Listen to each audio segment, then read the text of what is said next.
Today, we're going to do something that you might find uncomfortable. And this is because we as a human race are generally people pleasers. We love to make people happy, sometimes at the detriment of our own selves. When we agree to everything, we can end up people pleasing, but not necessarily pleasing ourselves.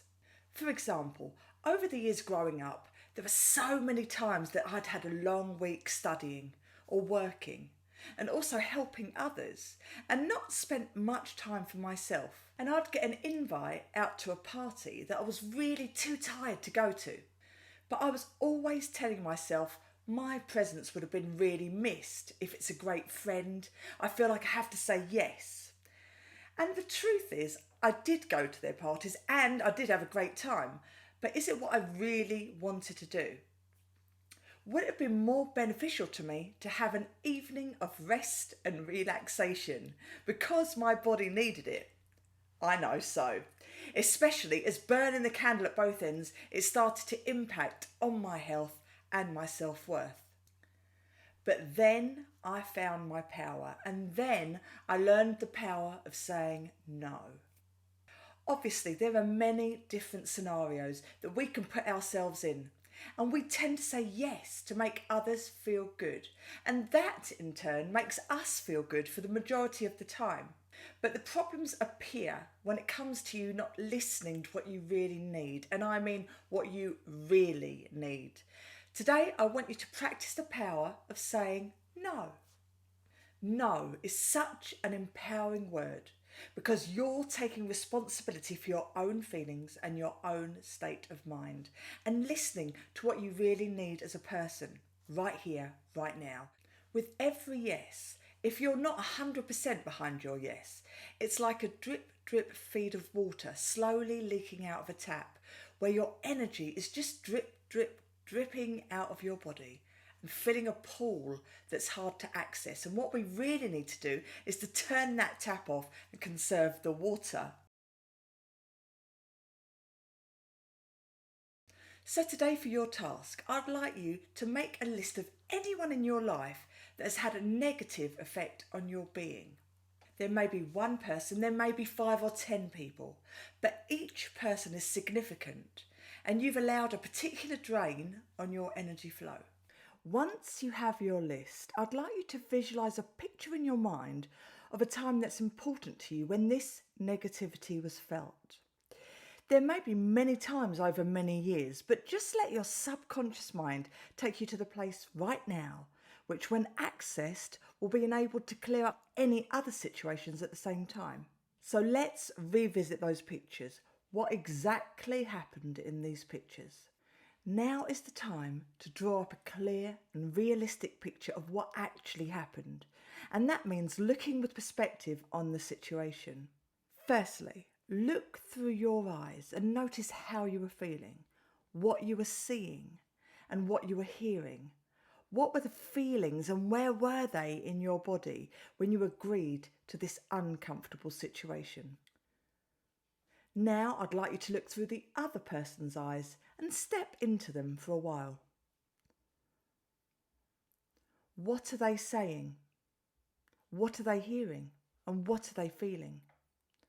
When you look through the other person's eyes, can you notice anything different about the situation? Does the picture look different in light of this new view? Once you've started this and taken in any thoughts or feelings that you need from this perspective, I'd like you to just float up above that picture, just like a fly on the ceiling, and look down on the picture. Notice yourself and the other person in conversation or in the situation that was important.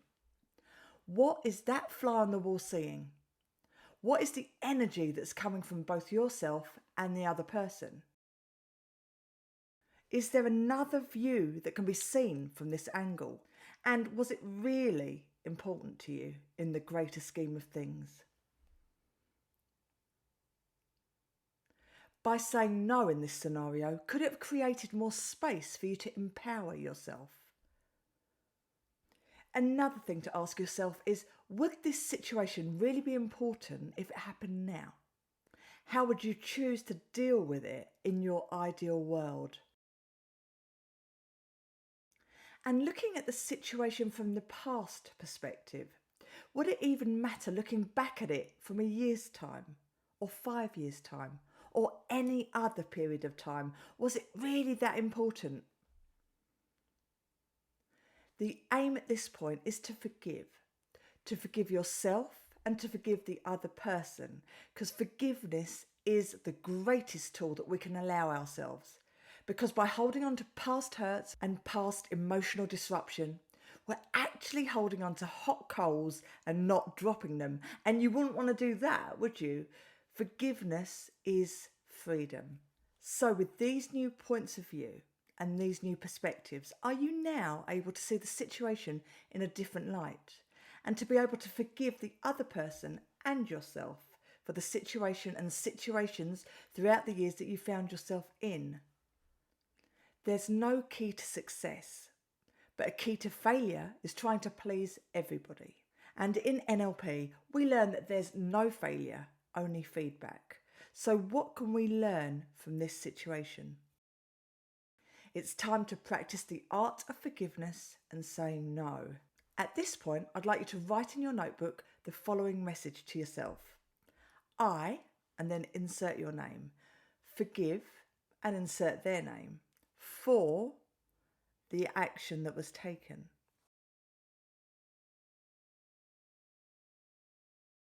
Then follow it with the line, I, with your name, forgive myself for all the times that I didn't truly listen to my inner voice. I forgive myself with love and compassion. I deserve to be heard. I am enough.